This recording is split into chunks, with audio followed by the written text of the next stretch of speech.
விஷயம்னு சொல்ல வந்தீங்க, அந்த இன்னொரு விஷயத்த சொல்லியிருக்கு சார். நீங்கள் அந்த அஜித்குமார் கொலை வழக்கில் பார்த்தீங்கன்னா காவல்துறை எவ்வளவு ரொம்ப தீவிரமாக, அதாவது இந்த தடயங்களை அழிக்கிறதுக்கு, அதாவது கோர்ட்டில் நீதிமன்றம் கேள்வி கேட்டுச்சு. என்ன கேட்டாங்க, இவ்வளோ தொலைக்கு பண்ணியிருக்கீங்களே, இந்த வழக்கை வந்து இது உள்ளே போன காவலர்களை காப்பாற்றுறதுக்கு தடயங்களை அழிச்சிட்டு அடித்த கம்பெனியை வந்து சீஸ் பண்ணல, அந்த சிசிடிவி ஃபுட்டேஜை நீங்கள் வந்து சீஸ் பண்ணல, அந்த ரத்த கரையை வந்து சீஸ் பண்ணல, மாருதி சாயல் மண்ணை நீங்கள் சீஸ் பண்ணல, எதையுமே சீஸ் பண்ணாமல் வந்து நிற்கிறீங்க. அதனால் நீட்டாக வந்து அவங்கள வந்து அக்யூட்டல் கேஸை நடத்தி விடுதலை வாங்கிட்டு அவங்கள ரிவோக் பண்ணி மறுபடியும் சர்வீஸை பணியில் அமைத்து அவங்களுக்கு அத்தனை பெட்டி வாங்கி கொடுத்துருவேன்னு நீதிபதி கேள்வி கேட்டதுக்கப்புறம் இது ஒரு மிகப்பெரிய சுவாரஸ்யமான தகவல். அதாவது இந்த காவலர்கள் இவ்வளவு தடயத்தையும் வழக்கை வந்து அவங்கள காப்பாற்றுறதுக்கு அழிக்கிறாங்க.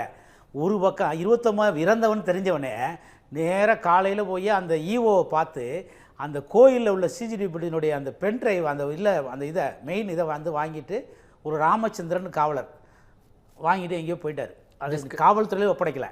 நீதிமன்ற கேள்வி கேட்கும்போது அது எங்கள்கிட்ட இல்லை. எவ்வளவு ஒரு தீவிரமாக செயல்பட்டுருக்காங்கன்னு சொல்ல வர. அதாவது தடயத்தை அழிக்கிறதுக்கு, அதாவது இந்த வழக்கை நீர்த்து போச்சுறதுக்கு என்னங்க உனக்கு பிரச்சனை? ஒரு அப்பாவியை அடித்து நீ வந்து ஒரு உண்மையான வழக்காது, இதுதான் பிரச்சனை. யாரோ அந்த அதிகாரியுடைய சொல்ல நிறைவேற்றணும். யார் அந்த சார் போய் யார் அந்த அதிகாரி? இப்போ கொஸ்டின் இருந்துச்சு, அடுத்த கட்டம் அதான் ட்ரெண்டாக போகுது தமிழ்நாடு ஃபுல்லாக. அதனால் இது வந்து இந்த அரசு முழுக்க முழுக்க மக்களுக்கு எதிரான அரசு.